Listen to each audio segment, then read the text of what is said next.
fiz a seguinte colocação no bloco anterior, que quase aos 60 anos não li a Bíblia porque não me acho com capacidade intelectual de ler pela complexidade que o senhor mesmo cita aí, e ler uma coisa e entender outra. O senhor faz restrições a que a Bíblia seja aberta para todos, qualquer pessoa de qualquer nível deve ler a Bíblia, ou existe esse risco do cara ler uma coisa, não entender e sair falando besteira? Eu vou utilizar uma outra passagem bíblica que eu acho muito bonito, quando os discípulos de João Batista vão questionar Jesus se Jesus era mesmo o Filho de Deus ou tinha que esperar outro. E Jesus chega e responde a eles, olha, diga que os cegos veem, que os coxos andam, né, que os mortos são ressuscitados e aos pobres é pregada a palavra de Deus. Quando Jesus fala isso, ele transmite a palavra de forma simples, porque a Bíblia não foi feita para intelectuais, foi feita para o povo. É tanto que ela veio de um grego koiné, que é uma linguagem para o povo, e foi traduzida na Vulgata Latina, né, no povo romano, que era para o povão mesmo, a ideia de concepção de povo.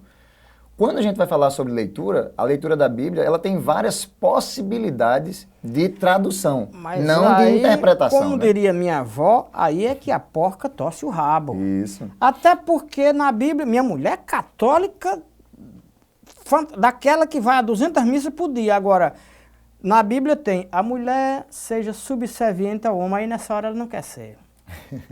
Acontece muito, né? É o que está escrito ou não é? Aí ela vem com outro argumento, não porque isso era em outro contexto, em outra época. E aí?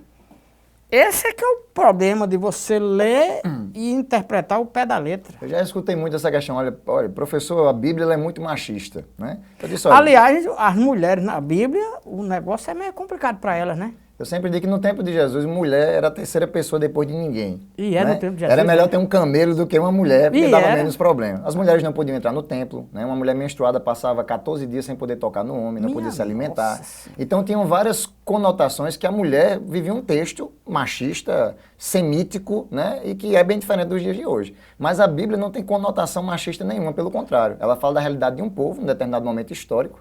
E ela não é nem feminista, nem machista, nem de gênero, porque na verdade ela fala sobre espécie. A ideia da Bíblia é uma visão cosmológica, a origem do homem e do universo. Não tem para defesas femininas. Porque inclusive Jesus disse que a igreja é sua noiva, né? E que o homem deve amar a sua esposa como Deus amou a igreja.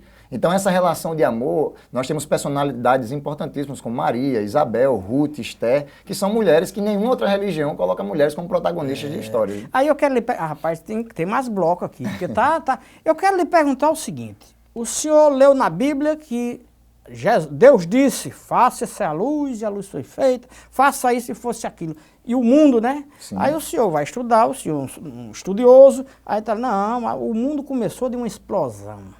O senhor acredita em qual dessas duas versões?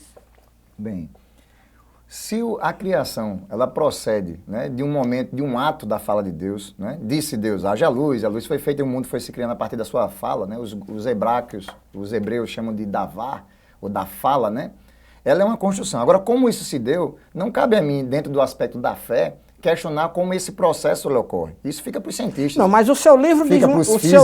diz uma coisa, o seu livro científico diz uma coisa e a Bíblia diz outra. Eu quero saber em qual dos dois livros o senhor acredita.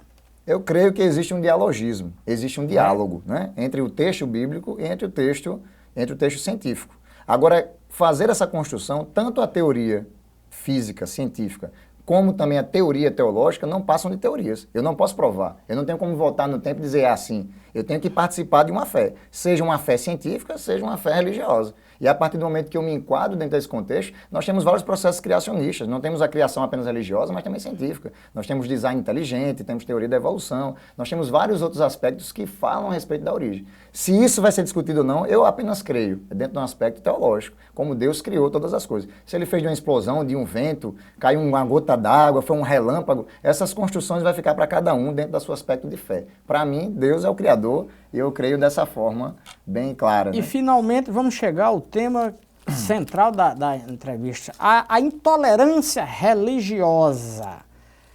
Ela tem aumentado, ela tem diminuído, de que maneira ela se manifesta, quais são as religiões que menos toleram a outra? Isso foi bom. Quando a gente vem para o Brasil, nós temos uma ideia mítica de que no Brasil não temos problemas religiosos. Isso é uma grande falácia, né? O Brasil é um dos países onde ocorre o maior número de intolerância religiosa. E é? Com certeza. Na Paraíba, por exemplo, nós temos vários processos de construção de intolerância religiosa, principalmente do que diz respeito às religiões de matrizes africanas. A intolerância, ela já procede do preconceito. É verdade. Que está vinculado com a questão da própria ignorância do ser humano e também com o preconceito racial. Nós temos uma tendência de ter um preconceito maior com as religiões de matrizes africanas porque nós viemos de uma estrutura escravocrata. Nós viemos de um procedimento de que aqui o negro é ladrão, que o negro é ignorante, que o negro é bandido, que o negro é isso. E essa construção metafórica de achar que o negro, né, ele participa das camadas, né, subalternas da sociedade, acaba se criando que todos os aspectos culturais do negro estão envolvidos também com a sua religiosidade. Então não é difícil que esse tipo de intolerância aconteça. Quando a gente fala sobre intolerância religiosa, a gente tem que levar em consideração o nosso aspecto de construção histórica. Porque o próprio catolicismo, durante muitos anos, hoje não mais, mas acreditava-se que até a Idade Média, no próprio período da colonização, o negro não tinha nem alma, ou seja, não poderia nem ser convertido. Então é tanto que os processos de cultos africanos se davam ao derredor das igrejas e não dentro, diferente do índio. O índio tinha uma pele mais clara, poderia ser convertido ou catequizado, mas o negro não. O negro era tido como animal, verificado os dentes, né? Ele não tinha alma. E isso estava ligado com a ideia dos turcos que invadiram os romanos, que aí tem a ideia já da cor negra, que ali já vinculava com o pecado. Então isso já nasce do preconceito, né? Até porque não temos raças, nós temos o ser humano. E a partir do momento que a gente já começa a dividir pessoas por raças e credos, a gente começa também a intolerar o outro. Eu inclusive, evito até utilizar esse termo de tolerar, né?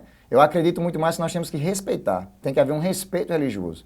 E esse respeito religioso, ele se dá no âmbito... E não tolera. Tolerância denota possessão. Parece que eu tenho que engolir de goela abaixo, né, a religiosidade do outro. Não, eu tenho que respeitar e amar, independente do que ele acredite, porque o importante do ser humano está ligado com aquilo que nos une e não aquilo que nos separa. Então a humanidade, ela peca desse aspecto, essa híbris, né, esse descontrato social, porque eu já vou com o outro me colocando, dizendo, não, eu não acredito nisso, isso aqui não é uma prática que eu acredito, e aí a gente evita, né, muitas vezes, de ser feliz, evita de estar conhecendo novas culturas, de aprender com o outro, e eu acho isso fundamental. Como professor, eu faço questão em algumas aulas, eu levo vários textos sagrados para a sala de aula. Eu levo a Torá, levo ao Corão, levo uma Bíblia, eu levo alguns textos da Bhagavad Gita, eu levo o Corpus Hermético, para quem gosta dessas histórias da maçonaria, da Wicca, e todos envolvendo para que todos os alunos tenham acesso a todas as religiões e possa se discutir o contexto histórico, o que ele acredita como Deus, o que ele acredita como homem, a sua visão escatológica, né, sobre o fim do mundo. Então isso é importante ser trabalhado. Quando eu conheço do outro, eu não ofendo ele. E aí a gente volta, que falamos no bloco anterior, sobre a questão do proselitismo. Porque a partir do momento que eu acho que a minha é a verdadeira, que eu tenho a verdade, eu estou já dizendo que qualquer outra informação de outrem não vale de nada. Então a gente tem que se abrir para entender que eu posso estar equivocado naquilo que eu acredito, mas independente disso nós somos amigos, né? Nós somos familiares, nós somos unidos enquanto pessoas. Então quando uma religião específica assume para si a verdade, dona da autoridade das sagradas escrituras, seja ela qual for, nós ocorremos num grande crime. Mas a nossa religião diz, Jesus teria dito, oh Deus, eu sou a fé, eu sou a verdade. Aí aí é uma contradição. Ou o senhor acredita nisso, ou então o senhor não se abre para todas as religiões. No Brasil nós temos uma construção interessante. Porque não tem essa história de eu sou a fé, eu sou a verdade? Quase isso, né? Tem aí João 14,6. O que é que tem de verdade? Pronto. O que é a verdade? Essa pergunta foi questionada por Jesus, por Pôncio Pilatos, no momento do seu julgamento. Né? Quid veritas est, né? O que é a verdade? E Jesus simplesmente se calou. Em João 14,6, ele vai dizer, eu sou o caminho. Jesus não respondeu? Não, ele simplesmente ficou calado. Mas o silêncio dele quis dizer o quê? Essa é a melhor resposta de todas. Essa é a melhor resposta que se pode encontrar. Alguém que poderia falar o que quisesse, simplesmente se calou. Porque a verdade não está numa fala, a verdade está num silêncio. Não se fala a verdade se vê. Daí vem a palavra veritas, é aquilo que se vê. Então, se eu posso ver, eu não preciso falar. O grande problema hoje é que as pessoas querem falar que têm as verdades, não querem mostrar. E essa é a grande diferença, porque nossa fala e nossa prática é muito diferente. E Jesus, ele mostrava a sua prática de fé no seu dia a dia. É tanto que espíritas, né, budistas, todos eles respeitam Jesus na sua prática de vida. Jesus, inclusive, nem cristão era, Jesus era judeu. Né? No Brasil, nós temos essa facilidade de administrar essas ideias de muitas religiões, porque o sincretismo é muito claro, né? Aconteceu o sincretismo com a Umbanda, candomblé, junto com o catolicismo romano. Hoje o neopentecostalismo está extremamente sincrético, né? Nós temos igrejas como a Universal do Reino de Deus, a Mundial, que já tem práticas ubandistas dentro dela, práticas espíritas kardecistas, práticas católicas e de outros termos evangélicos também. Então nós temos um sincretismo muito forte na nossa cultura, porque nós já somos miscigenados, né? Já existe a cultura indígena, a cultura negra, a cultura europeia, e a gente absorve isso muito bem.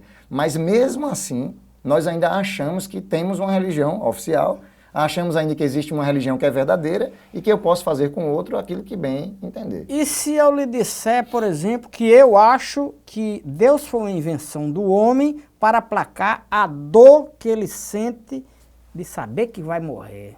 Então ele inventou isso para dizer, depois de que eu morrer, se eu fizer isso aqui, eu vou estar com Deus. O que é que o senhor me diria? É uma pergunta, não é o que eu penso. Eu acredito em Deus piamente. Eu acredito que, inclusive, essa construção ela é bem antiga, né? Nós já temos Arthur Schopenhauer falando sobre isso, Michel Eliade, Nietzsche, Kant. Nós vamos encontrar próprias Carl Gustav Jung, Freud, falando sobre a questão de que Deus é um ser imaginário, uma representação mítica do Pai, e assim por diante. Mas a gente entende que, independente da religiosidade, não existe uma sociedade inteira, né? Uma nação inteira na construção da história da humanidade que alegue não ter uma religiosidade. Ela pode ser monoteísta, ela pode ser politeísta, mas todos acreditam em alguma coisa. Pode ser uma pedra, né? Desculpa a expressão, a gente está na TV, mas pode ser qualquer objeto, inclusive fezes de animais ou plantas que caem, mas a fé ela é existente, independente da religião. E eu quero pontuar muito bem isso, porque religiosidade e espiritualidade é uma coisa totalmente diferente uma da outra. As pessoas tentam associar religião e fé. Eu posso acreditar sem ter uma religião. Isso não quer dizer que necessariamente uma dependa da outra. Então, quando eu consigo misturar essas duas coisas para uma forma positiva, para o bem, então essa sua religião ela é muito boa, ela é verdadeira, independente de qualquer coisa. Infelizmente, o ateísmo, né, do ponto de vista mais bruto, ele mais radical, ele que não aceita as imposições ou a construção do diálogo religioso. Porque, vamos ser sinceros, né, as comunidades talvez místicas ou até mesmo ateístas mataram muito mais gente de qualquer religião. O islamismo e o cristianismo junto não fez metade do que Lao Tse Tung fez na China, né? Quem está mais perto da salvação, o camarada que não acredita nada em Deus, mas que tem uma história de boa conduta, de servir ao próximo, um coração bom, ou o sujeito que reza todo dia uma Bíblia debaixo do braço e faz mal? Eu acredito que, e vou ser bem sincero, aquele que pratica o bem. Porque, às vezes, as pessoas utilizam da religião como um escapismo. Utilizam a religião para esconder um coração mau, para esconder, inclusive, os seus próprios pensamentos pernósticos sociais. Então, às vezes, a pessoa tem um problema sexual, às vezes tem um problema de agressão, de violência, e não consegue se controlar, a religião virou uma muleta para ele, né? Então, ele se mascara dentro de uma religiosidade, achando que nesses processos de busca religiosa ele vai se santificar. E a gente entende que a santificação não é um processo de mudança de hábito, não é uma mudança de roupa, mas é uma mudança de mente. Então, falar de uma forma específica, se vestir de uma forma específica, não faz de você uma pessoa mais santa. Pelo contrário, pode fazer você uma pessoa pior. Tem religiões que fazem de homens piores. E nessa eu digo, fuja dessa religião. Como dizia Dalai Lama, né, qual é a boa religião? A boa religião é que faz de você um homem melhor. Então, se essa faz de você um homem melhor, pode seguir essa religião. Até porque Jesus, em momento nenhum, pregou nenhuma religião. Ele mudou um comportamento de pensamento, mudança de vida. Você viver o que você prega e você pregar o que você vive. E isso é a verdadeira religião, que é cuidar dos órfãos, cuidar das viúvas, fazer o bem ao próximo. Essa é a verdadeira religião. Todo demais, isso aí é religiosidade, é religiosismo. Pois é, professor, a gente tinha muito que discutir aqui, falar sobre teologia da libertação, teologia da prosperidade, mas estamos sob a ditadura do tempo, não há mais o que fazer. Quero lhe agradecer por essa entrevista e fica a cargo aí de Janina, nossa produtora, para lhe convidar para outra vez, a gente continuar aqui um papo. Muito obrigado. Foi um prazer. Vamos discutir sim, foi muito importante você falar sobre a teologia da libertação, que é um movimento latino-americano importantíssimo, né, com envolvimento marxista, e que tem uma opção preferencial pelos pobres. E como a gente estava debatendo aqui, eu fico muito feliz, é que as pessoas também possam ter essa visão, uma visão libertária, que abra sua mente, respeite, porque o grande problema da intolerância religiosa está na ignorância. Se nós fôssemos realmente respeitosos um do outro, entendêssemos que o outro é igual a mim, nós viveríamos muito melhor no nosso país. Ok, muito obrigado. Dedinho de Prosa fica por aqui, até lá.